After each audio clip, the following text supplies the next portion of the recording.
여러분 잘 지내셨습니까? 예, 건강하셨죠?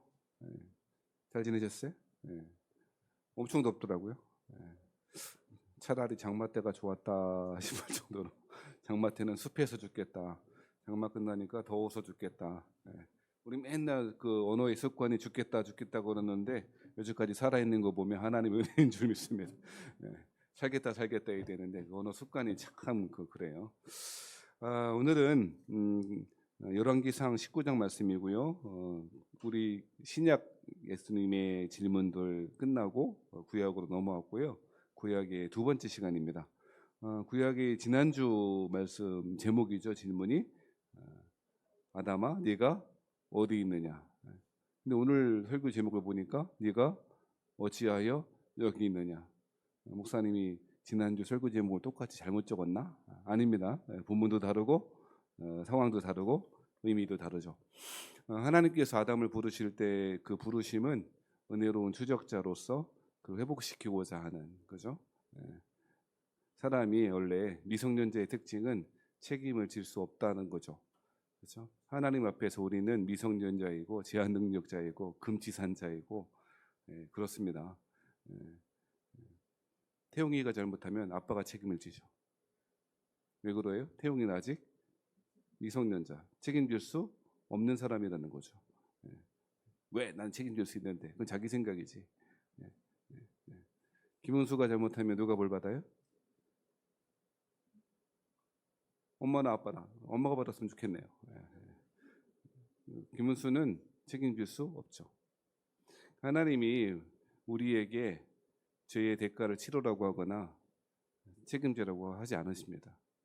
할 수도 없고 해서도 안 되는 것이죠. 하나님이 아담이 죄를 범하였을 때 즉시로 찾아왔다는 사실은 우리에게 큰 울림과 떨림을 줍니다. 우리 스스로 하나님께 나아갈 용기도 자격도 능력도 없기에 하나님은 항상 찾아오시죠. 할렐루야. 여러분요, 하나님의 문 두드리심을 문을 잘 열고 계시면 은혜의 삶, 주와 동행하는 삶을 살게 될 줄 믿습니다.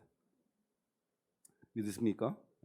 그러니까 우리 신앙생활할 때 힘을 너무 이렇게 막 긴장하고 힘 주서 열심히 해보겠다 그렇게 하지 마세요. 돼도 안 해요. 이렇게 말하면서 저도 부글부글하지만 그래도 뭐 열심히 하란다고 합니까? 그리고 열심히 하다가 사단난 사람이 한 명 있어요. 네? 누굴까요? 오늘 본문에 한 명 있잖아요. 네? 엘리야. 그 사람 이야기 하려고 그래요. 신앙생활의 주도권은 자기에게 있잖아요. 자기 스스로 무엇인가를 해보려고 했다가 대부분의 엇나간 길로 가거나 잘못된 길로 가는 사람이 많죠. 바리새인이 그런 사람 아니겠어요? 예수님도 바리새인의 그 종교적인 열심은 인정하셨어요. 오죽했으면 바리새인, 야 니네들의 그 종교적인 열심, 의로움다고 하는 그 신앙의 모습들이 저 바리새인들보다도 못하면서 어떻게 그리스도인이라고 말할 수 있냐? 바리새인들이 잘했다는 게 아니고 방향이 잘못됐지만 뭐 열심히 하려고 하는 그들의 그 태도를 예수님도 긍정적으로 보신 면도 있었다는 거죠. 네? 참 신앙생활이 어려워요. 뭐가 어렵냐면 이 균형을 잡기가 어려운 거거든요. 자크 엘룰이라고 하는 사람이 있어요. 뒤틀려진 기독교라고 하는 책을 쓴 사람인데요. 읽지 마세요. 여러분 대부분 시험 들게요. 내가 믿는 기독교 신앙이 이렇게 왜곡됐단 말이야. 근데 그 작품만 봐서 그러면 안 되는데 아무튼 자크 엘룰은 우리에게 큰 사상가로 있는 사람인데요. 자꾸 엘룰이 무슨 말을 하냐면 그런 말을 해요. 모든 것이 하나님께 달려있는 것처럼 기도하고 모든 것이 나한테 달려있는 것처럼 일하라. 가만히 있어봐. 다시 한번 목사님 해줘 보세요. 무슨 얘기인지. 왠지 멋있는 말 같죠? 굉장히 중요한 통찰을 가지고 있어요. 모든 것이 하나님께 달려있는 것처럼 뭐하라? 기도하라. 그리고 모든 것이 나에게 달려있는 것처럼 일하라. 기독교인의 삶의 모습을 그런 식으로 잘 표현해주고 있는 것이죠. 모든 사람이 달려있다, 은혜다라고 하는 사실을 인정하면서도 또 모든 것이 나에게 주신 사명이다, 모든 것이 나에게 달려있다라고 하는 선한 청지기의 마음으로 일을 하는 것, 그것이 다른 것이 아니고요. 사실은 같은 우리 신앙의 모습에 드러나야 한다는 것이죠. 그런 식으로 그러니까 은혜와 우리 여신과는 구분된 게 아니에요. 그죠? 아무튼 하나님은 우리에게 죄의 문제에 관하여서는 우리가 스스로 책임질 수도 없고 책임질 능력도 없고 그래서 하나님은 마치 준비하고 계셨다는 듯 가죽 옷을 준비하셨다가 아담을 부르시죠. 네가 어디 있느냐? 정보와 위치를 물어보는 게 아니고 너 지금 이럴 때 아니지 않니? 회복하자고 같이 관계를 회복하자고. 그렇죠. 네? 네. 왜 그러냐면 하나님을 사랑하시니까 그렇죠. 잠시라도 즉시로 여호와 하나님께서 찾아오셨잖아요. 즉시로. 가만히 있어봐. 내가 지금 마음의 분을 좀 가라앉힌 다음에 찾아가 볼게 하지 않으시고, 네가 잘못했는데 내가 뭐가 아쉬워서 내가 금방 가야 돼 하지 않으시고, 꼭 남자들이 부부싸움에서 남자분들은 자기가 잘못해놓고 뭐라 그래요? 자기가 집을 나간다거나 괜히 그냥 막 성질내고 그러죠. 우리 교회 집사님들은 안 그러죠. 안 그러죠. 절대 안 그러신 분은 인격이 그런 분 아니시죠. 그리고서 아내가 견디다 못 견디면 그 손을 내밀면 그래 내가 한번 손 잡아줄게 하는 식으로 그런 사람들 많이 있죠. 예전에 제가 그랬던 것 같아요. 아무튼 그 하나님은 즉시로 찾아오셨다는 사실이 저에게는 큰 은혜인 거예요. 즉시로. 그래서 지난주에 원시복음이라고 하는 거 기억나세요? 전혀 생각 안 난다. 정상. 창세기 3장에 여자와 뱀하고 이제 그 뱀은 여자의 후손의 뒤꿈치를 상하게 하고, 그죠? 여자의 후손 그리스도를 예표하는 건데 머리를 상하게 할 거라고. 그 그리스도의 십자가를 복음을 그렇게 계시하고 있는 거라고 이야기 드렸죠. 증거가 없으니 요새 녹화가 안 돼가지고 증거가 없으니 말씀드렸습니다. 하나님은 뭐 하신다? 즉시로 찾아오신다. 그걸 지난주에 우리가 말씀드렸던 것이고요. 그 오늘은 설교 제목이 네가 어찌하여 여기 있느냐. 지난주에 설교했던 그 네가 어디 있느냐는 제목을 조금 늘려서 몇 단어만 추가하는 것이냐? 그렇지 않아요. 강조하고 부문에서 이야기하는 바가 좀 달라요. 오늘의 주인공은 엘리야예요. 엘리사 시대가 하나님께서 이스라엘 역사에 기적을 굉장히 많이 행하신 시대이죠. 그래서 사람들 엘리사 시대를 좋아하고 그래요. 근데 이 엘리야는 이 성경 본문에서 좀 독특한 모습을 좀 보여줘요. 어떻게 보면 왜 그러냐면 여러분 잘 아시는 대로 열왕기상 18장에 갈멜산에서 850대 1로 그죠? 17대 1도 아니고 18대 1도 아니고 850대 1로 갈멜산에서 바알과 아세라 선지자와 영적인 대결을 해서 승리했고 불이 누가 기도했을 때 떨어지냐. 그래서 바알과 아세라 선지는 막 자기 종교 열심으로 칼로 몸으로 해하고 옷을 찢고 막 그냥 불을 내려달라고 해도 안 내려왔는데 엘리야는 영적인 이 자존심과 이 영적인 이 성령의 충만함으로 물 뿌려 사방에다 물 뿌려 기름 뿌려도 모자란데 물 뿌릴 때 색깔 휘발유 약간 섞었나? 농담도 알아들으셔야 되는데 물 뿌려 물. 그러니까 엘리야는 하나님의 능력으로 불이 떨어질 줄 알았다는 거예요? 몰랐다는 거예요? 알았겠지. 그래서 물 뿌린 다음에 그래서 제단을 삼키고 그 불이 하나님의 성령의 불이 와서 제단을 다 삼키고 했다. 그리고 나중에 이게 불이 떨어졌다는 얘기는 누가 진짜 하나님이야? 바알과 아세라가 아니고 여호와 하나님이 참 하나님이다 라고 사실 알려주는 것이었고, 근데 머뭇머뭇하게 야 누가 하나님이야 보여줄게. 그래서 보여줬고 그때 이스라엘 사람들이 누구를 이 선지자들 다 잡아서 이스라엘 그 평원으로 이어지거든요. 제가 갈멜산에 가봤는데요. 갈멜산에서 바로 지중해가 다 보이고 바닷가도 보이고 평야지대로 쭉 내려와 이스라엘 평야라고 하는. 근데 거기에도 내려오면서 그 850명을 다 쳐서 죽였다는 거잖아요. 칼로. 그죠? 네. 너무 승리주의에 도취돼 갖고 그럼 그렇지 우리 하나님 승리하시지 그런 얘기 하지 마세요. 하나님이 그거 850명 죽였다에 강조점이 있는 게 아니고요. 열왕기상 18장은 누가 하나님이냐 라는 사실에 초점을 맞춰야지 우리도 저다 때려잡자 무슨 우리 이슬람 근본주의자도 아니고 그렇게 하면 안 돼. 아무튼 그렇게 위대한 승리죠. 사실 하나님의 승리이시죠. 이렇게 위대한 승리를 경험한 엘리야가 오늘 19장에 여러분 제가 오시는 넘어오면서부터 완전히 분위기가 바뀌잖아요. 어떻게 바뀌었냐면 아합이 이세벨에게 보고합니다. 요즘 우리나라 상황과 똑같죠. 누가 사실은 누가 보고해야 되냐면 그 신하들이 아합에게 보고해야 되는데 아합이 누구에게? 이세벨에게 보고해요. 일러 바치는 거예요. 뭐라고 일러 바치나? 일러 바친 내용이 1절에 나와 있죠. 1절, 19장 1절, 2절 나와 있죠. 그간의 18장의 상황을 보고를 드린 거예요. 이세벨 우리 여왕님께. 세상을 다스리는 건 남자고 그 남자를 다스리는 건 그런 것처럼 지금 그런 상황이 벌어진 거라고요.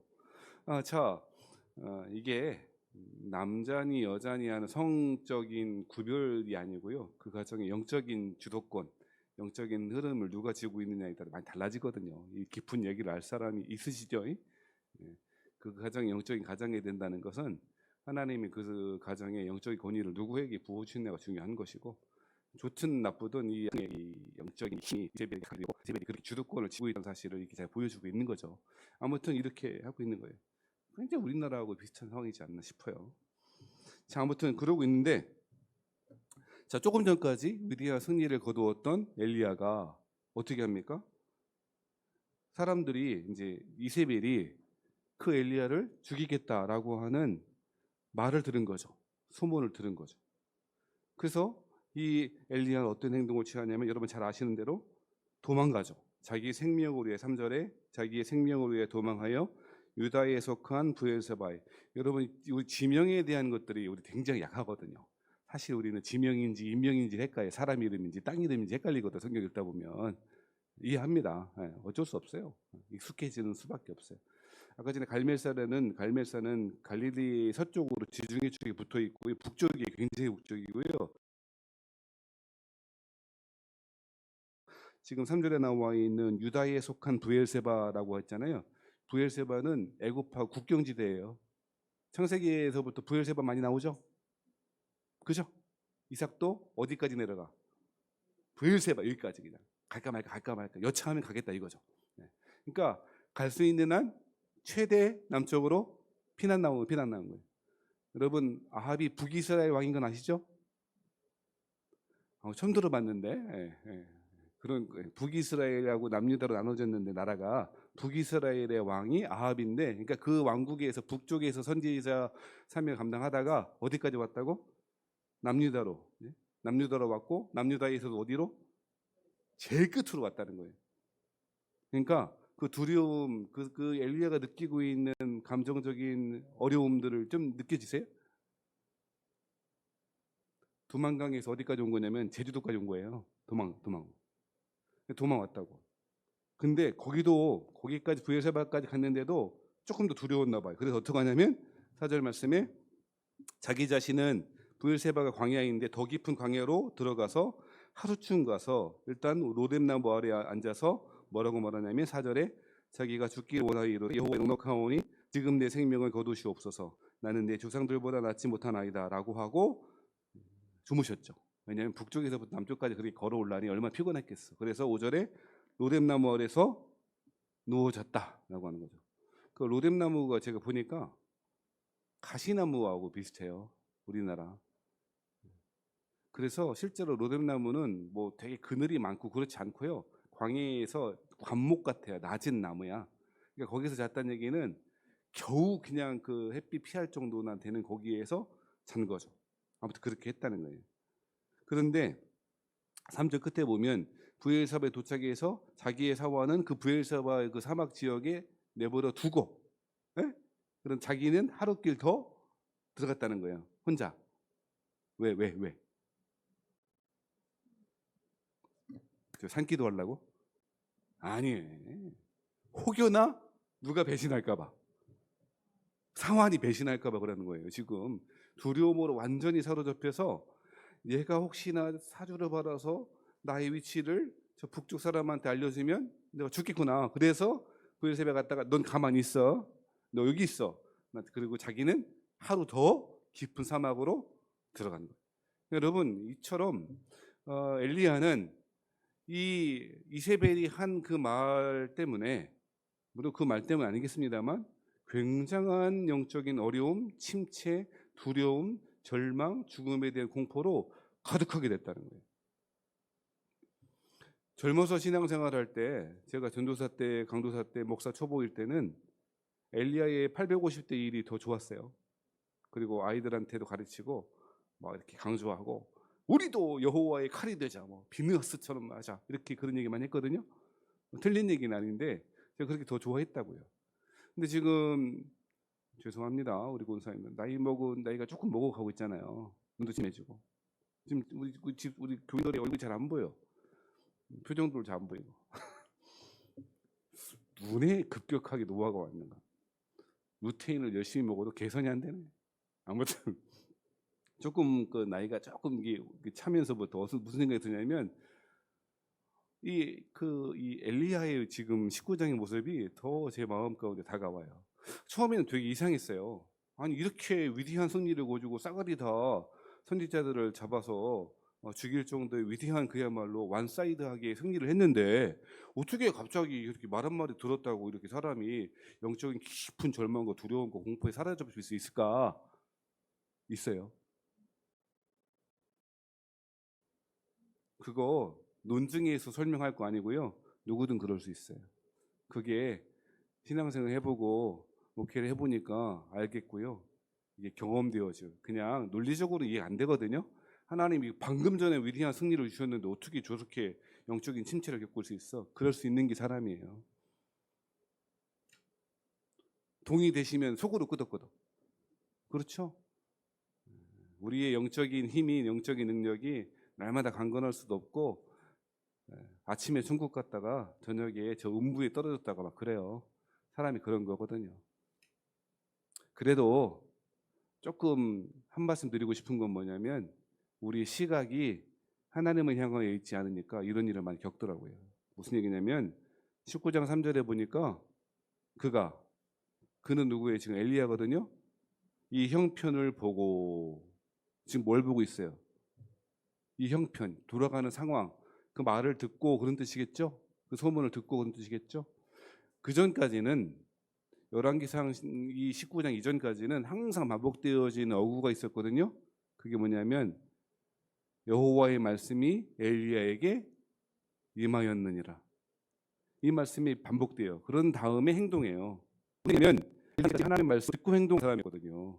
하나님의 말씀을 듣는 것이 일상이 된 사람이었거든요. 자연스러운 사람이었거든요. 그런데 지금 부터 그가 이 일을 보고, 즉 자기의 생명을 취하려고 한다, 자기를 죽이려고 한다, 이세벨이 그렇게 하려고 한다라고 하는 당시 최고 권력자, 아합보다도 최고 권력자, 아합도 보고를 하는 이세벨이 자기를 죽이겠다고 하는 그 소문을 듣고, 그러니까 보여, 여러 가지 이유가 있겠지만 영적인 그리고 감정적인 침체를 겪는 분들의 특징은요, 시각의 대상, 방향이 바뀌어 있어요. 엘리야는 지금 하나님만 보다가, 하나님 말씀을 듣다가 뭘 집중해서 보고 있어요. 지금 그 이세벨, 상황, 자기의 상황. 그 예수님의 제자였던 베드로도 비슷한 상황을 겪었잖아요. 그렇죠? 여러 차례 말씀드렸지만 여러분 잘 아시잖아요. 베드로가 이제 예수님 풍랑을 만났고 죽을 위기가, 바람에 풍랑에 빠져서 죽을 위기가 됐을 때 막 문자 보냈다 그랬잖아요. 예수님 카톡 보냈어요. 예수님한테 제자가 헬프미. 그러니까 예수님이 오케이. 그래서 예수님이 어디로? 물 위로? 되게 급하셨나 봐요. 예수님이. 저는 진짜 그렇게 믿어요. 제 생각이니까 이거 딴지 걸리려고 하지 말고, 제자들 급했던 것 같아요. 살려줘야 되는데. 그래서 그냥 물 위로 걸어오셨다는 거예요.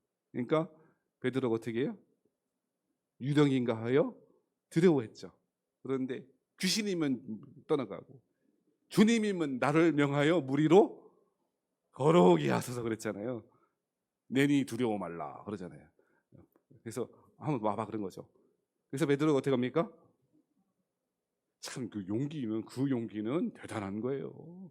암만 주님이 팔로우미 해도 여러분 갈 것 같아요? 우리 집사는 물 겁내 무서워해갖고 말이죠. 수영장 물에 들어갈 때도 막 손이 아파갖고 무서워갖고 그러더라고. 세상에. 그러니까 갔죠. 하고 갈 때는 어떻게 하는데 성경에 그대로 나와요. 마태복음 13장에 베드로가 뭘 보니까 바람을 보고 무서워하여, 파도를 보고 바람 무서워하여 곧 빠졌더라. 여러분요, 오늘 설교 주제와 조금 다르긴 한데 시각이 중요해요. 믿습니까? 또 어디를 보느냐가 중요한데, 또 고난 가운데, 절망 가운데 있는 사람의 특징은 시각이 또 좁아진다니까요. 시각이 굉장히 좁아져요. 그러니까 자기가 겪고 있는 그 문제가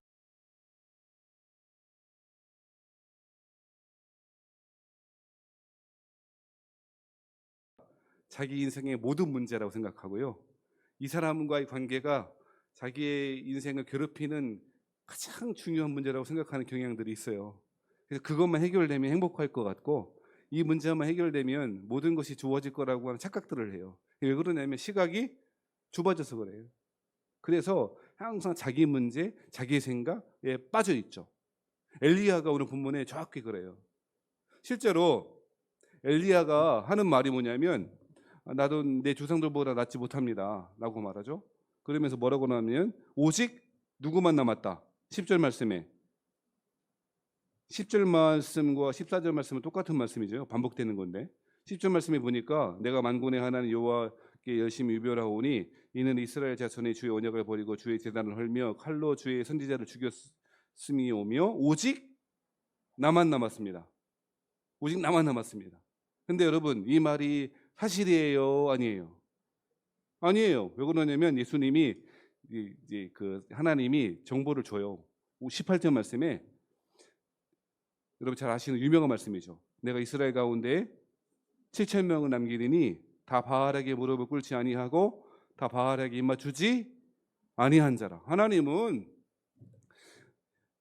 바알에게 무릎 꿇지 않은 그 좀 지키고 있는 신앙의 정절을 지키고 있는 7,000명. 맞습니까요? 7이 완전수잖아요. 예? 곱하기 1,000은 많다. 7 곱하기 1,000에서 7,000이고 성경에 7,000 나오면 겁내게 많다 그런 뜻이에요. 7도 많은데 1,000을 붙였으니까. 1,000이 뭐가 많아? 1,000은 우리가 생각할 때는 별로 안 많지만 이스라엘 사람들 1,000만. 그래서 그 요한계시록 같은데 보면 만만이로되 여호와의 부름 받은 14만 4천이 왜 나오는지 아시죠? 12 곱하기 12 곱하기 1,000이거든요. 처음 들어봐요? 난 했어. 증거는 없지만 구약의 12지파, 신약의 12사도 곱하기 1,000 하면 14만 4천 딱 나오거든요. 아니 내가 해봐야 돼. 계산기로. 집에서 해봐요. 14만 4천 원. 그러니까 그 얘기는 정말 14만 4천 명이란 얘기예요. 겁내 많단 말이에요. 예? 구약과 신약에 구원받은 사람이 완전한 충만한 수락을 하는 게 14만 4천이지. 그러니까 여러분요, 이 기본적인 것만 알아도 신천지 인간들이 14만 4천이 아직 지금 거의 다 찰라고 그러니까 빨리 오세요. 그런 얘기 속지 말라고. 아시겠죠?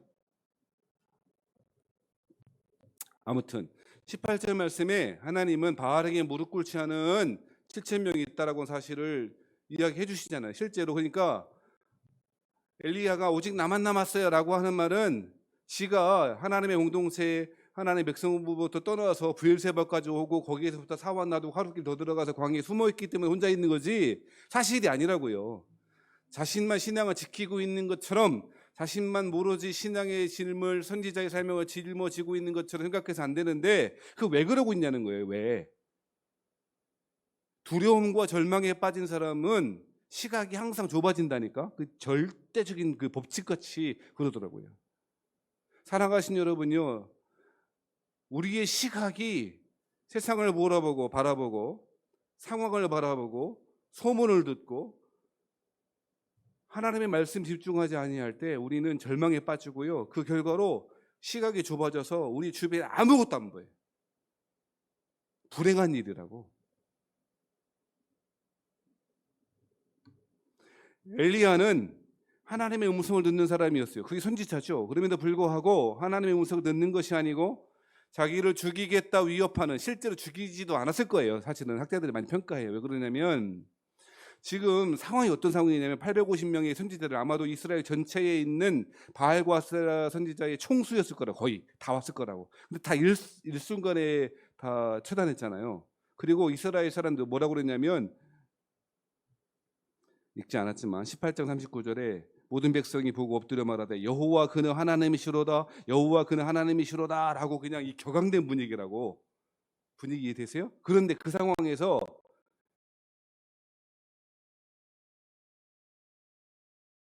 예? 이스라엘 사람들이 지금 위대하다, 이야 이제 대단한데 불 떨어지게 했대라고 하는 엘리야를 잡아 죽이면 이세벨이 정치적인 위기를 겪는다고. 암만 그게 악녀라도. 그렇기 때문에 실제로도 죽이기는 어려웠을 것이 자명하거든요. 그럼에도 불구하고 엘리야는 이제까지 하나님의 말씀에 집중했던 사람이 바로 선지자인데, 하나님 말씀이 아니고 하나님의 음성이 아니고 시각이, 우리의 상황이 세상으로 옮겨가기 시작할 때 깊은 절망과 수렁에 빠지더라는 거지. 여러분, 우리의 신앙의 과정과 되게 비슷하잖아요. 왜 우리가 어떨 때는 천국의 그 계단을 걷는 것 같기도 하다가 어느 날은 갑자기 침체에 빠지고 죽을 것 같고 답답하고 우겨쌈을 당하고 그럴까요? 우겨쌈을 당해도 쌓이지 아니한다는 믿음이 없는 거예요. 즉 우리의 시각이 자꾸 이쪽 보고 있는 거라고. 그러니 시각은 점점 좁아지고 점점 이 좁아진 시각으로 주님을 보기에는 더 어려워지는. 이해되세요? 이것이 영적인 침체와 절망과 곤고함에 빠지는 사람들이 이 약한 나선형 하얀 곡선을 걷는 특징이더라고요. 저와 여러분이 그럴 수 있다는 거예요. 많은 사람들이 휴가철이 되면 다 산으로 놀러 가요. 나쁘다는 거 아니에요. 가시는 거 좋아요. 그런데 여러분 그 아세요? 놀러 갔다 와서 피곤하잖아요. 또 쉬어야 돼. 그러니까 휴가는 재충전해서 리프레시하기 위한 목적인데, 희한한 건 이 조선 사람들은 갔다가 너무 피곤한 거야. 그래서 휴가 갔다 와서도 또 훅 휴가를 또 가져야 돼. 이 희한한 건 난 이게 이해가 안 가는 거야. 그리고 휴가 가면 이 리프레시가 돼요? 아니면 더 피곤하고 다시는 휴가 가지 말아야지 그런 생각이 들어요? 상황 따라 달라요? 저는 아직 그래 어린애가 있으니까 여기도 가줘야 되고 잘 못하는데, 아무튼 수영장 한번 갔다가요, 둘이서 아이고 죽었다. 쟤는 한 6시간 놀았는데 더 놀면 안 되냐는 거야. 우리는 가만 안 될까? 가만 안 될까? 아이고, 쉰다고 가고 이 리프레시하고 해서 수영장이라도 한번 갔다가는요 너무 힘든 거예요. 무슨 얘기냐면 쉰다고 쉬는 게 아니고요, 우리가 이거 이렇게 어려운 상황이 있고 이렇게 힘든 상황이 있는데 내가 다 있고 훌쩍 떠나버려야 되겠다. 떠났잖아요. 엘리야가. 해결이 되더냐는 거예요. 그냥 덮어놓은 거예요. 청국장 띄우려고 군불대 피고 덮어놓은 거야. 그럼 어떻게 돼요? 청국장 냄새가 없어져요? 더 심해져요? 예를 든다는 게 그러니까 우리는요, 우리의 시각이 좁아진 채 지금 이거 해결되면 엘리야가 죽이면 큰일 나죠.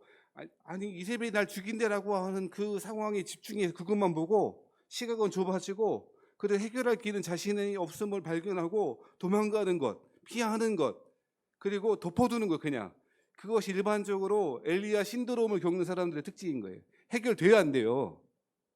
안 된다는 거예요.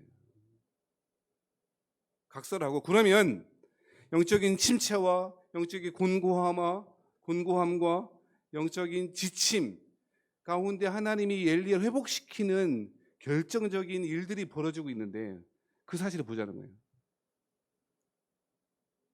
끝날 시간 됐는데 지금부터 시작하면 어떡하냐 하지 말고. 첫 번째, 여러분요, 아담에게 그러셨던 것처럼 하나님은 엘리야에게 직접 찾아오십니다. 할렐루야. 하나님은요, 보세요, 성경에 공통적으로 하나님이 찾아오세요. 우리 옛날에 찾는 이 중심의 예배 이런 얘기 있었는데 내가 볼 때 별로 의미가 없어요. 왜냐하면 하나님이 먼저 찾아오시기 때문에 그래요.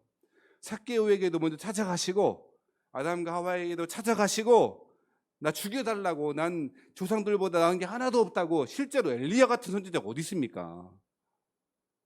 아모스 같은 사람도 그냥 뽕나무 길에다가 부름 받아가고 그냥 선지자하는 사람도 많은데 엘리야는 굉장히 유명한 선지자였고요. 이러한 능력을 행하는 사람, 아까 말씀드렸잖아요. 엘리야, 엘리사 시대만큼 하나님의 능력이 기적이 빈번하게 일어날 때가 없었다고. 그럼에도 불구하고 엘리야 시각이 좁아지는 나만 남았다 그러고 내가 뭘 낳냐 그러고 이런 가운데 하나님이 이렇게 찌질해 보이고 자기 스스로 일어날 힘이 아무도 없는 이 엘리야에게 찾아오시는. 근데 하나님이 찾아오시는 방법이 직접 찾아오시기 전에 어떻게 했대요? 여러분 잘 아시는 대로 예? 5절 말씀에 천사가 그를 어루만지며, 야, 성경에 이런 표현이, 천사가 그를 어루만졌대요. 또 그에게 이르되 일어나서 뭐 하래요? 먹어라. 6절 말씀에 본즉 머리맡에 숯불에 구운 떡과 한 병 물이 있더라. 이에 먹고 마시고 다시, 그러니까 하나님 아시는 거야. 이게 엘리야의 영적인 침체가 영적인 침체에서만 기인한 건 아닌 것 같죠, 그죠?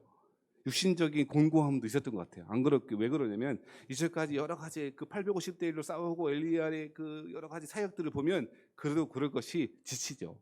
근데 여러분요, 올 여름 휴가 기간인데 영적으로 내가 회복해야지만 하지 말고 여기 여러분의 육신의 쉼도 있게 되기를 바라요. 배부른 소리 하시네 목사님. 쉴 시간이 있어야 쉬지. 시간이 중요한 게 아니고요, 시간의 양이 중요한 게 아니고 질이 더 중요하잖아요. 나는 이번 휴가 기간 동안에 잠을 맨날 그냥 3시간 4시간밖에 못 잤으니 이번 휴가 기간 10시간 잡아야 되겠다. 못해요. 허리 아파서 못 자. 양이 중요한 게 아니야. 하나님이 천사를 통하여 먹이고 입히셨던 것처럼 이 더운 무더운 여름날에 영적인 회복을 위하여 하나님 먹이시고 입히신 은혜가 여러분에 있기를 바랍니다. 맛있는 거 드세요. 남전도에 뭐 드세요 오늘? 자, 이거 뭐 그렇게 이것도 중요하지만, 그리고서 하나님은 엘리야의 길을 어디로 인도하시냐면 40주 40야를 하나님의 산 호렙으로 인도하십니다. 왜 그럴까요? 결론부터 말하자면 하나님이 호렙산에서 말씀하시기 위하여.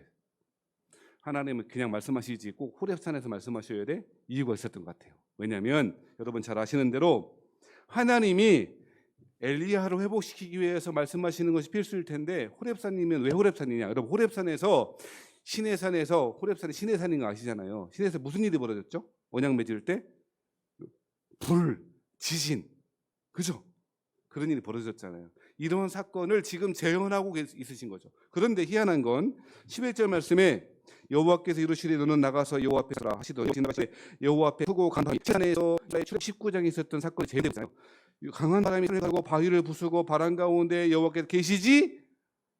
그때 하나님이 임재에 계시잖아요. 근데 지금은 임재에 계시지 않죠. 뿐만 아니라 뭐도 있어요. 바람 후에 지진이 있었죠. 마치 이것도 역시나 출애굽기에 나타난 사건이죠. 그런데 그 가운데에도 하나님이 안 계셔. 그러면 엘리야에게 마지막 그러면 그 모세가 겪었다는 여호와의 불, 이곳으로 인도하시려나?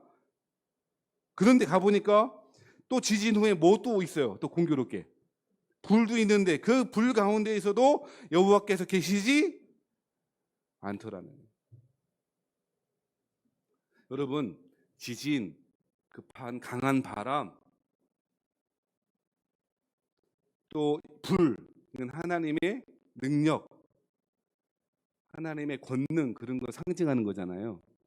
근데 거기에 하나님이 계시지? 왜 이렇게 말씀하실까요? 엘리야에게 필요한 것은 더 큰 능력, 더 큰 증거, 더 큰 기적이 아니었기 때문에. 엘리야에게 필요한 건 무엇이었습니까? 시각이 좁아지고 아무것도 보이지 않고 두려움에 절망에 사로잡혀 나는 다른 어떤 선지자보다 못한 사람이라고 자기 열등감에, 자기 비하에 빠져있는, 자기 연민에 빠져있던 엘리야에게 필요한 것은요, 하나님의 세미한 음성이라는 거예요. 여러분, 하나님은 천둥과 그 어떤 큰 소리보다 더 우렁차게 온 우주가 들을 수 있도록 말할 수 있는 분임에도 불구하고 하나님이 세미한 음성으로 하셨다는 뜻이 뭘까요? 그것은요, 귀 기울여, 그러면 그냥 들려지는 소리는 귀 기울일 필요가 없죠. 하나님은 엘리야에 필요한 게 무엇인지를 정확하게 하셨어요. 너가 19장 이전까지는 듣고 행하고 듣고 따라가고 주의 말씀을 내 발에 등이요 되기를 믿자라고 고백했던 그 시편의 고백처럼 엘리야는 그렇게 행했잖아요. 그런데 그거 잃어버린 거예요. 그러니 영적인 깊은 침체와 두려움 가운데 살 수밖에 없었던 거죠. 사랑하신 여러분, 세미한 음성, 세미한 소리는 엘리야를 회복시키는 결정적인 계기가 되었다는 것입니다. 저와 여러분에게 필요한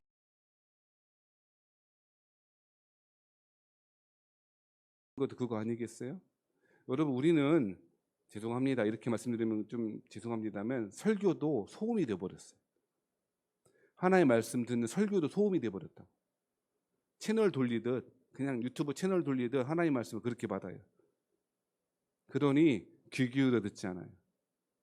그리고 오히려 나에게 잘 들리도록 네가 열심히 해봐. 하나님이 열심히 해봐라고 요구하는 시대가 되었어요. 더 좋은 콘텐츠, 더 좋은 화려한 언변으로 더 좋은 여러 가지 상황을 만들어서 나에게 들리도록 해봐라고 요구하는 거죠. 하나님 말씀을 대하는 태도가 그런 시대에 살아가고 있다는 거예요. 근데 여러분, 하나님은요, 엘리야를 회복시킬 때에 세미한 음성으로 말씀하셨어요. 귀 기울여 하나님의 말씀을 들으시는 저와 여러분 되길 바랍니다. 그럴 때에 그의 시각은 점점 회복되어지고 영적 침체 가운데 회복되어지는 은혜가 있을. 한 가지 더 말씀드릴게요. 그런데요, 자, 그렇구나. 하나님의 말씀을 귀 기울여 듣는 게 중요하구나. 그런데요, 하나님은 엘리야에게 한 가지 더 말씀하세요. 뭐냐면 그거 15절부터 나와 있는 말씀인데요. 간단히 말씀드리면 하나님은요, 엘리야에게 또 다른 사명, 새로운 사명을 확인시켜 주시더라는 거예요. 엘리야가 길을 잃어버렸던 이유는요, 방향을 잃어버려요. 이제 어디로 가야 될지에 대한 것들을 잃어버린 거예요. 많은 사람들이 왜 절망하는 줄 아세요? 열심히는 살았는데 그 열심히 살아왔던 그 방향이 잘못되어 있거나 헛된 것을 쫓아갔다라고 하는 사실을 나중에 돼서야 발견하는 거예요. 한국 사람들에게 열심히 하면 아무도 건드릴 수 없는 미덕인 것처럼 되어버렸어요. 그런데 우리끼리만 그렇지, 우리나라에서만 그렇지, 조금만 외국으로 나가보면 어떻게 일요일날, 주일날, 토요일날도 이래? 너 좀 이상한 거 아니야? 라고 말해. 저 인간들은 먹고 살기 좋아서. 아니, 그게 아니고 한국 사회에서 학습되어지고 이제 그 완전히 뭐라 그럴까, 열심히 쉬지 않는 노동, 중단 없는 노동은 그 사람의 미덕이고 사회의 미덕이고 그 사람의 그 성실함과 인격을 보여주는 것처럼 굉장히 포장되어 있다니까요. 그런데 안 그렇다고요. 아니, 이런 사회 분위기에서 교인들도 있잖아요. 교인들도 무엇인가 열심을 통해서 자기의 신앙을 확인받고 싶어하는 사람들 되게 있어요. 그래서 조금 규모가 있는 교회에서 우리 교회 오시면 되게 힘들어요. 뭐가 힘드냐면 뭐 할 게 없거든요. 예배만 잘 드리라고 그러고 그러니까 힘들어하세요. 왜 그러냐면 자기의 열심을 통해서 자기를 확인받고 하고 싶어하는 그 마음들이 있기 때문인 거예요. 옳지 않아요. 누군가와 비교함을 통해서 혹은 자기의 열심을 통해서 자기 신앙을 확인받으려고 하는 태도야말로 그 사람이 믿음 없는 태도를 보여주는 거예요. 그런데 사람은요, 하나님이 보여주시는 길을 쫓아가야지 자기 열심으로 가다 보니까 어려움 겪잖아요. 하나님이 그래서 진짜 필요한 이야기를 15절부터 하시는 거예요. 야, 무슨 얘기냐? 너 있잖아, 하사엘이라고 있죠. 그 하사엘한테 기름을 부어서 아람 나라의 왕이 되게 하고, 예후에게 기름을 부어서 이스라엘 왕이 되게 하고, 엘리사 있지. 엘리사 있잖아. 엘리사 잘 키워서 기름 부어서 선지자도 세우고 그래라. 하나님은 이제 한 시대를 책임졌던 엘리야를 뒤로 한 채 새로운 시대를 준비하게 하시는 새로운 사명을 주고 있다는 거예요. 사랑하신 여러분, 열심히 한다는 것 자체가 나쁜 건 아닌데요. 하나님이 지시한 것, 하나님이 우리에게 원하시는 곳으로 가고 있나를 점검해 보셔야 돼요. 안 그러면 어느 순간 절벽이 와요. 있잖아요. 그 영국인가 그쪽에 스프링복이라고 하는 그 양과가 양과 염소의 중간쯤 되는, 우리나라 따지면 사냥 뭐 그 정도 되는 스프링복이라고 있대요. 근데 이 스프링복의 특징이 뭐냐면요. 앞에서 뛰면 그냥 뛴대요. 그래. 근데 가끔 그 야생동물들, 곰이나 늑대나 이런 데 횡재하는 때가 있대요. 무엇 때문에 횡재하는데, 얘네가 뭐 때문에 그런지 몰라서 그런지 앞에서 뛰니까 뒤에가 다 뛰는 거예요. 그런데 그 영국의 지형이 가다가 절벽이 낭떠러지가 큰 낭떠러지가 있는 지형이 꽤 많더라는 거예요. 그러니까 얘네가 앞에서 뛰니까 그냥 뛰었는데 딱 봐서 멈춰야 되는데 어디 그래요? 뒤에서 계속 밀고 오니까 어떻게 돼? 그냥 다 떨어지는. 그래서 부패, 밑에서 막 늑대들 부패, 야 오늘 잔치 났다, 다 잡아먹고. 이거 되게 웃으셨잖아요. 우리도 그런 거 되게, 우리도, 저도 그런 분들도 꽤 많이 있다는 거 아세요? 그냥 뛰어요. 막 뛰어요. 앞에서 뛰니까 그냥 뛰어요. 특히 어리면 어릴수록 그래요. 복도에 나가보세요. 교실 학교에 가면요. 그냥, 그래서 요즘 그 학교 교실 그 복도가 그 교실보다 복도가 더 큰 것 같아요. 워낙에 뛰니까. 뭐 그냥 애들이 제일 좋아하는 노래가 뭔지 아세요? 숨바꼭질이에요. 숨바꼭질 그냥 뛰는 거예요. 그냥 달리기. 우리도요. 그냥 뛰어요. 막 뛰어요. 남들 뛰니까 뛰고요. 그리고 나름 여기가 하면 좋은 게 있을 것 같아 하고 뛰는 거예요. 그리고 좋은 게 있을지 실만한 푸른 초창인지를 알지 못해요. 그리고 모르고 막 뛰어요. 그리고 막 뛰어오던 관성 때문에 멈추지 못해요. 그리고 절벽을 마주하죠. 누가 그랬냐? 스프링복만 그런 것이 아니고요. 엘리야가 그런 거예요. 하나님 그래서 야 가만히 있어봐. 너 뛰려고만 열심히 뛰었는데 조금 조정해야 될 것 같은데, 새로운 사명을 엘리야에게 주시는 거죠. 정리하겠습니다. 사랑하시는 우리 교우 여러분, 하나님께서 엘리야에게 그러셨듯 참 더욱 무더운 휴가철이고 그런 기간인데요. 천사를 통해서 어루만지시고 먹이시고 재우시고 여러분의 육신의 쉼과 강건함을 주시기를 축원합니다. 하나님의 음성을 귀 기울여 들으시는 여러분 되길 바랍니다. 설교마저도 소음으로 만들어버리는 내 귀에 잘 들리게 해봐, 무슨 말씀을 하는지 이해되게 설명해봐 라고 하는 것이 아니라 주목하여 들으시는 여러분 되길 바랍니다. 오늘날 시대는요, 지진도 많이 일어나는데요, 불도 많이 있대요. 천둥과 번개도 소리가 엄청 크게 많이 지금 주변에 많대요. 하지만 정작 우리에게 필요한 건 우리의 귀에 속삭이시는 사랑의 음성, 우리 주님의 세미한 음성일 줄 믿어요. 뿐만 아니라 우리의 삶의 조정들이 필요한 시기에 하는 것라는 것 기억하시고, 엘리야를 회복시키신 하나님의 은혜가 저에게도 여러분에게도 가득하기를 주의 이름으로 축원합니다. 하나님 아버지, 강한 지진에 불가온